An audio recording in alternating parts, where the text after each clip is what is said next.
러시아군이 패했다, 무너졌다, 후퇴했다. 요즘 이런 이야기를 정말 많이 들으실 겁니다. 이제 러시아가 전쟁에서 지고 있다는 것은 웬만큼 상식을 가진 일반인이라면 누구나 동의할 정도로 명백한 진실이 됐습니다. 하지만 불과 반년 전까지만 하더라도 전 세계 대다수는 러시아의 승리를 의심하지 않았습니다. 우크라이나가 좀 더 버티는 것 같기는 해도 국제사회를 신경 쓰는 러시아가 봐주고 있을 뿐이며, 러시아군의 주력이 움직이면 과거 독립을 시도하다 수도가 잿더미가 됐던 체첸처럼 결국 항복하게 될 것이라고 생각했습니다. 하지만 우크라이나는 이런 국제사회의 무관심과 냉담한 태도에도 무너지지 않았습니다. 대통령부터 최전선의 이등병까지 일치단결해 러시아군의 공세에 맞섰습니다. 그리고 모두가 놀랄 기적적인 대승을 거뒀습니다. 우크라이나 북부의 두 도시 체르니히우와 수미에서 러시아의 최정예 기갑부대들을 우크라이나 기갑부대가 압살한 겁니다. 이 소식에 전 세계 군사 전문가들이 깜짝 놀랐습니다. 소련의 적통으로서 뛰어난 군사 기술을 대부분 이어받은 러시아의 최정예 기갑부대가 가난 때문에 구식 장비를 교체하지 못한 우크라이나군에게 참패했다는 게 도저히 믿기지 않았기 때문입니다. 그런데 알고 보니 그럴만했습니다. 겉보기에 웅장해 보이던 러시아 기갑부대는 부정부패에 찌든 오합지졸이었고, 다 썩은 구식 무기를 끌고 다니는 거지 군대인 줄 알았던 우크라이나군은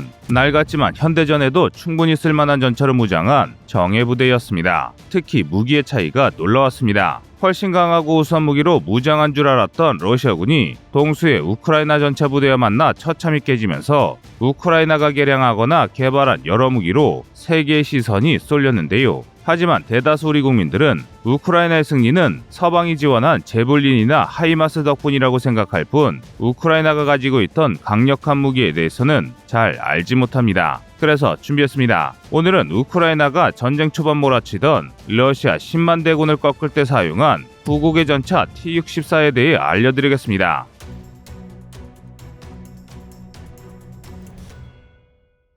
(1945년부터) 1991년 소련 붕괴까지 이어진 냉전 동안 소련은 미국과 함께 세계를 양분하는 초강대국이었습니다. 그리고 그런 소련의 기술과 인력으로 만들어진 소련군은 당대 그 어떤 군대도 감히 무시할 수 없는 최강의 군대였습니다. 특히 핵폭탄을 떨어뜨려도 전멸시킬 수 없다는 수만 대의 전차로 무장한 소련의 기갑부대는 가히 공포의 상징이었는데요. 그래서 소련이 붕괴하고 러시아 연방이 들어선 이후에도 군사 전문가들은 소련의 후예인 러시아 기갑부대를 아주 높게 쳐줬습니다. 반면 소련이 무너진 뒤 새로운 전차를 개발하지 못한 우크라이나는 제작 기술로 보나 전차를 운영할 수 있는 군인의 능력으로 보나 러시아에 뒤처진다는 평가가 많았는데요. 일례로 지난 2018년 8개국이 참가했던 유럽 스트롱 탱크 챌린지에서 대회 참가한 우크라이나 주력 전차 T-86 오플론 4대 중 무려 3대가 고장을 일으켰습니다. 기동 중 갑자기 전차가 멈추거나 자동장전 장치의 송탄 불량 등 온갖 문제가 터졌는데요.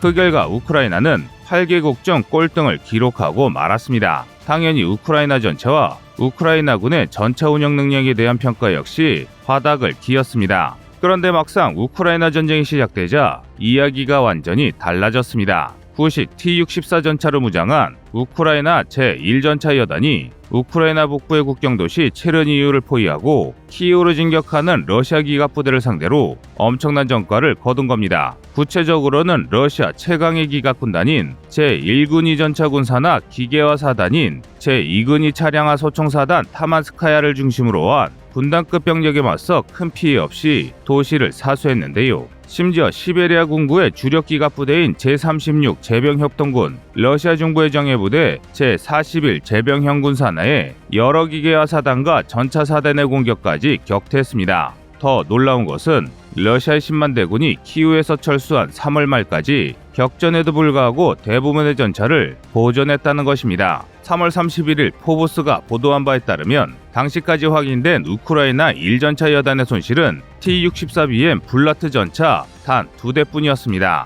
그리고 더 놀라운 일이 바로 옆 수미에서 일어났는데요. 3월 한 달 동안 수미를 방어하던 94기계의 여단을 비롯한 우크라이나의 북부사령부의 희하의 기갑부대들은 러시아 최강 기갑부대 제1근위 전차군을 말 그대로 박살냈습니다. 특히 우리 군에서도 운용했던 T-86 등 각종 T-80 계열 전차 수백 대로 무장한 러시아의 4근위 전차 사단을 말 그대로 소멸시켰습니다. 좀 더 상세하게 말씀드리자면 사그니 전차 사단은 3월 첫째 주에만 최소 10여 대의 전차를 상실했고 곧바로 반격을 개시한 우크라이나 기갑부대에 밀려 단 이틀 만에 최소 50대의 전차를 상실했습니다. 그 증거로 같은 기간 오릭스가 확인한 손실만 46대에 달하는데요. 더 충격적인 것은 이 중 무려 38대가 우크라이나군에게 노획됐습니다. 그러니까 우크라이나와 싸운 러시아군이 승리할 가망이 없다고 판단되자 전차를 버리고 도주한 건데요. 이 소식에 전 세계 전차 전문가들이 발칵 뒤집혔습니다. 일어날 수 없는 일이 일어났다며 경악을 금치 못했는데요.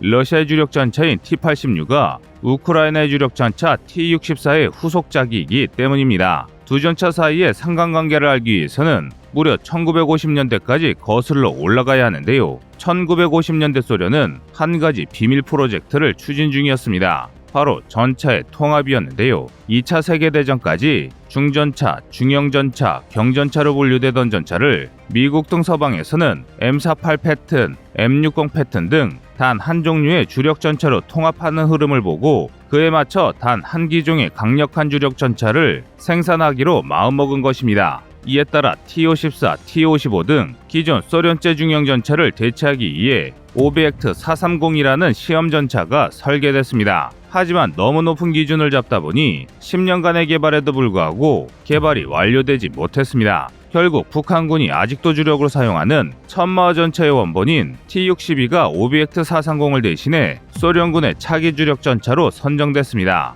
하지만 그럼에도 소련 기술자들은 포기하지 않았습니다. 당시로서는 가장 큰 구경의 전차포인 2A-21 115mm 전차포 탑재, 자동장전 장치의 적용, 복합장갑 채택 등 3세대 전차에서나 볼 법한 첨단 설계가 적용된 최첨단 전차를 만든 건데요. 그 결과물이 바로 T-64입니다. 그리고 이 T-64를 개발하고 양상한 공장이 우크라이나 하루키우의 말리세프 공장입니다. 그래서 우크라이나가 아직도 대량의 T-64를 운영하고 있는데요. 그래서 과거의 소련군은 T-64의 성과에 만족한 나머지 즉시 T-64를 채용했습니다. 이때부터 T-64의 본격적인 발전이 시작됐습니다. 광학식 거리 측정기와 125mm 활강포를 적용한 T-64이 주포발사 대전차 미사일 9M112 코브라를 발사할 수 있도록 사격 통제 장치를 개선한 T-64B와 반응장갑의 대명사 콘탁트1이 적용된 T-64BV 등 1987년까지 무려 12,508대가 양산됐습니다. 성능상 T-62, T-72 따위의 양산 전차를 압도하기 때문에 동독, 체코 등 냉전기 시절 유럽의 최전선에 배치될 정도로 최고급 전차 대우를 받았는데요. 하지만 서방에서 챌린저, 레오파르트2, M1, K1 등의 3세대 전차가 등장하면서 T-64로는 한계가 생겼습니다. 그래서 소련은 T-64를 기반으로 한 차세대 전차를 개발했습니다. 엔진을 M1 전차처럼 가스 터빈으로 바꾸고 사격 통제 장치를 크게 개선했는데요. 이게 바로 T-80입니다. 따라서 상식적으로 생각하면 T-64 전차를 주력으로 사용하는 우크라이나 전차 여단은 T-80류를 주력으로 하는 러시아군이 전차 사단에 절대 맞설 수 없습니다. 그런데 이런 상식과는 반대로 우크라이나군은 이겼습니다. 앞서 말씀드린 대로 고작 이틀 만에 러시아 전차 부대를 완전히 녹여버렸는데요. 이건 아무리 군대의 질적 격차가 심해도 일어날 수 없는 일입니다. 그렇다면 대체 무슨 일이 일어난 것일까요? 비밀은 바로 우크라이나의 T-64에 있습니다. 우크라이나의 T-64는 그냥 T-64가 아닙니다. T-64를 만들고 디젤 엔진 탑재 T-80인 T-80UD를 만든 말리셰프 공장에서 우크라이나가 소련에서 독립한 이후로 꾸준한 개량을 이어왔는데요.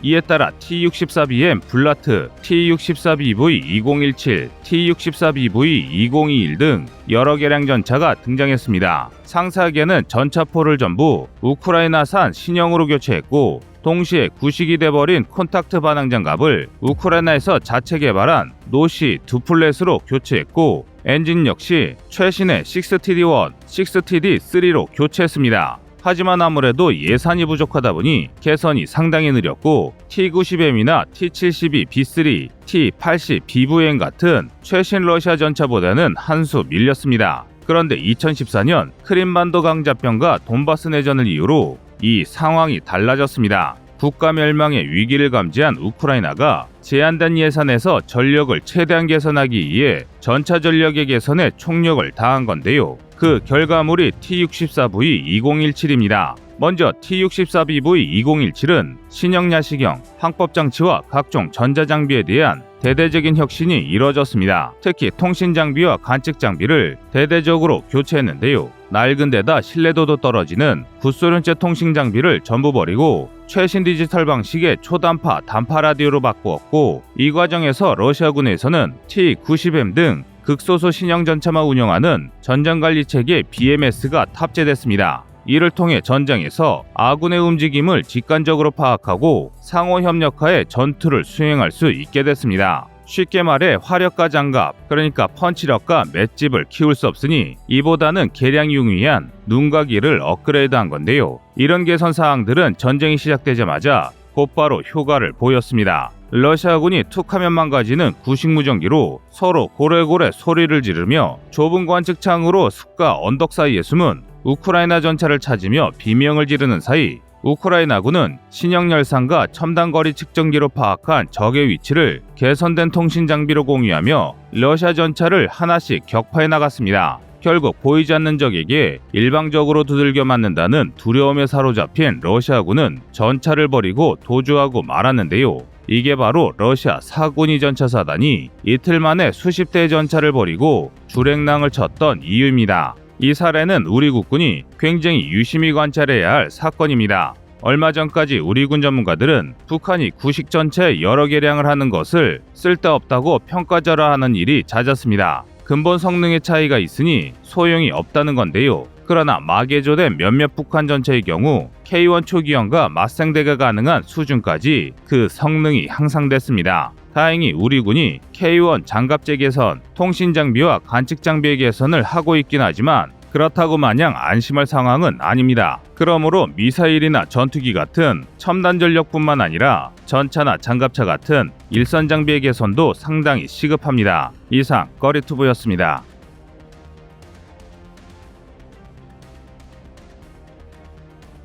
안녕하세요, 꺼리투브입니다. 여러분의 가부나 성원에 힘입어 군사무기에 관심 없는 분들도 쉽게 이해하실 수 있는 대한민국의 6회공 군사무기의 숨은 비하 이야기를 책으로 엮었습니다. 하루 종일 검색해도 절대 찾을 수 없었던 비밀스러운 내용을 이제 책으로 만나보세요.